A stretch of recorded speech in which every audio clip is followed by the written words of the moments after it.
अस्सलाम वालेकुम गाइस। आज की क्लास में हम एक्सरसाइज 1.1 के लास्ट क्वेश्चन को डिस्कस करेंगे। लास्ट क्वेश्चन में क्या कहता है कि टिक द करेक्ट स्टेटमेंट। हमें टिक करना है कि कौन सी स्टेटमेंट यहाँ पर करेक्ट है और कौन सी स्टेटमेंट यहाँ पर रॉन्ग है या फॉल्स है। ये दी गई स्टेटमेंट जो करेक्ट होगी उसको ट्रू लिखेंगे और जो गलत होगी उसको फॉल्स लिखेंगे या रॉन्ग होगी उसको क्या लिखेंगे कि ये क्या है, फॉल्स है। पहला पहला जो हमारा आ रहा है, फर्स्ट पार्ट जो आ रहा है वो कह रहा है कि 5/7 इज एन इरेशनल नंबर। क्या 5/7, आप ही बताएं, 5/7 क्या इरेशनल नंबर है? नहीं। क्यों? क्योंकि 5/7 जो है ये P/Q की फॉर्म में है। P/Q की फॉर्म में, तो ये P/Q की फॉर्म में जो होते हैं वो रेशनल नंबर होते हैं, इरेशनल नंबर नहीं होते। तो ये स्टेटमेंट क्या हो गई? फॉल्स हो गई, रॉन्ग हो गई। तो ऐसे हम क्या लिखेंगे कि ये क्या है, ये फॉल्स है। ये क्या है? ये फॉल्स है। फॉल्स लिखेंगे। क्या लिखेंगे? फॉल्स।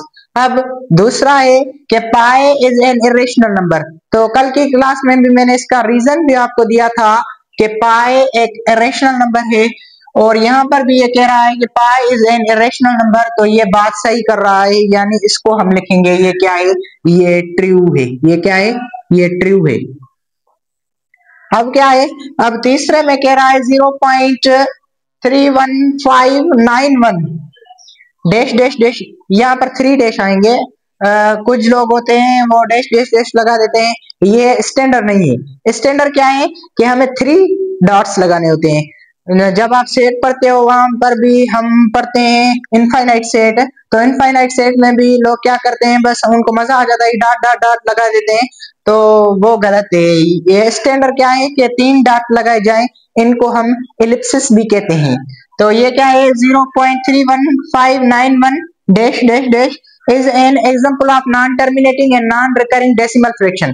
हमें ये बताना है कि ये जो दिया गया नंबर है ये नॉन टर्मिनेटिंग भी है, नॉन रिकरिंग भी है। तो ये बात सही है या गलत? तो हम देखेंगे डैश डैश डैश लगा हुआ है तो ये नॉन टर्मिनेटिंग हुआ। और नॉन रिकरिंग कैसे? नॉन रिकरिंग जैसे कोई भी नंबर रिपीट नहीं हो रहे। देखिए 1591 आ गया, 91 और आगे ये 11 रिपीट हुआ है। मैं मानता हूँ कि 11 रिपीट हुआ है, लेकिन आगे कोई स्टैंडर्ड नहीं है ना। दूसरी बार भी कोई नंबर रिपीट हो जाए, अगर यहाँ पर वो 1 आ रहा है और 5 आ जाए फिर 9 आ जाए तो फिर हम इसे रिकरिंग कहते। तो ये नॉन रिकरिंग है, फिलहाल के तौर पे ये क्या है, नॉन रिकरिंग है। वैसे भी आप यहाँ से भी अंदाजा लगा सकते हो ना कि ये नॉन टर्मिनेटिंग इसने बोला हुआ है, ये वाक्य भी नॉन टर्मिनेटिंग है। तो जाहिर नॉन रिकरिंग भी होना चाहिए, क्योंकि ऐसा तो नहीं होगा कि नॉन रिकरिंग ना हो और नॉन टर्मिनेटिंग हो। तो फिर हम कौन से को हम चॉइस करेंगे कि हम इसको राइट लिखें यानी ट्रू लिखे या फॉल्स लिखे? हमें पता नहीं चलेगा ना। इस वजह से भी हम इसे क्या कहते हैं कि ये क्या है, ये एक ट्रू स्टेटमेंट है। ये क्या है? ये एक ट्रू स्टेटमेंट है। ये सही बात है। ये क्या है? सही बात है। अब ये चौथा जो है ये कहना है 0.123। ऊपर ये जो स्लैश आ जाती है, स्लैश का मतलब होता है कि ये जो 3 है ये बार बार रिपीट हो रहा है। बार बार क्या हो रहा है? रिपीट हो रहा है। मैं ये रिपीटिंग में आपको ये बात नहीं बताई थी, लेकिन एक्सरसाइज में आ गई है तो मैं ये आपको बात बता दूं कि किसी भी नंबर के ऊपर स्लैश आए यानी ऊपर बार आए तो उसका मतलब होता है कि ये 3 जो है ये बार बार क्या कर रहा है, रिपीट कर रहा है, यानी ये रिपीटिंग है। Is an example of recurring decimal fraction. Yes, repeating यानी रिकरिंग। बात एक ही है, रिकरिंग कहें या रिपीटिंग कहें। पहली वीडियो में मैंने आपको ये बात भी क्लियर की थी कि रिकरिंग को रिपीटिंग भी कहते हैं, यानी ये रिपीट भी कर रहा है 3। तो ये सही बात है। ये क्या है?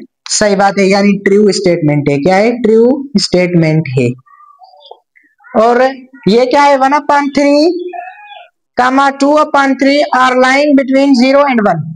ये जो 1/3 और 2/3 है, ये कह रहा है कि ये बताओ कि 0 और 1 के बीच में लाई कर रहे हैं या ये स्टेटमेंट गलत है।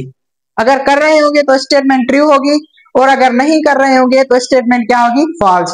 तो ये हम डायरेक्ट नहीं बता सकते। हम 1/3 को जब पॉइंट्स की फॉर्म में कन्वर्ट करेंगे, 1/3 को कैसे पॉइंट की फॉर्म में कन्वर्ट करेंगे? 1 को डिवाइड करेंगे 3 से तो 3 से जब आप डिवाइड करोगे 0.9, ये 1, ये 0, 0.333 आएगा। 0.333 और ये 0, ये 1, इनके बीच में होगा। 0 से ये बड़ा है, 1 से ये क्या है, छोटा है, तो यानी ये तो लाई कर रहा है। अब दूसरा क्या है, 2/3। अब 2/3 को चेक कर लेते हैं। 2/3, 2 को डिवाइड करेंगे 5 से, तो ये 2 छोटा है, 5 बड़ा है, तो यहाँ पर 0 लगाएंगे, यहाँ पर पॉइंट लगाएंगे, तो ये बन जाएगा 20। पॉइंट के बदले में यहाँ पर 0 आएगा, 20 बनेगा, तो 4 टाइम टेबल जाएगा, तो ये 20 बनेगा। 20 से 20 जब माइनस होगा तो 0 बचेगा, यानी ये 0.4 है। 2/5 बेसिकली 0.4 है, और 0.4 0 से तो बड़ा है लेकिन 1 से छोटा है, यानी दोनों नंबर 0 और 1 के बीच में लाई कर रहे हैं, बिटवीन लाई कर रहे हैं। BW का मतलब होता है बिटवीन लाई कर रहे हैं, बीच में लाई कर रहे हैं। तो ये स्टेटमेंट बिल्कुल सही है, तो इसको हम लोग लिखेंगे कि ये क्या है, ट्रू है। अब फाइनली हम लास्ट पर आ जाते हैं।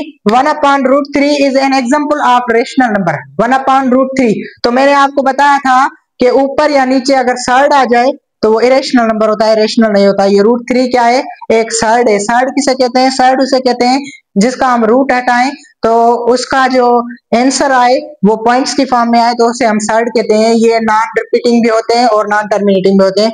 तो ये एक इरेशनल नंबर है, रेशनल नहीं है, यानी ये स्टेटमेंट फॉल्स है। Thank you.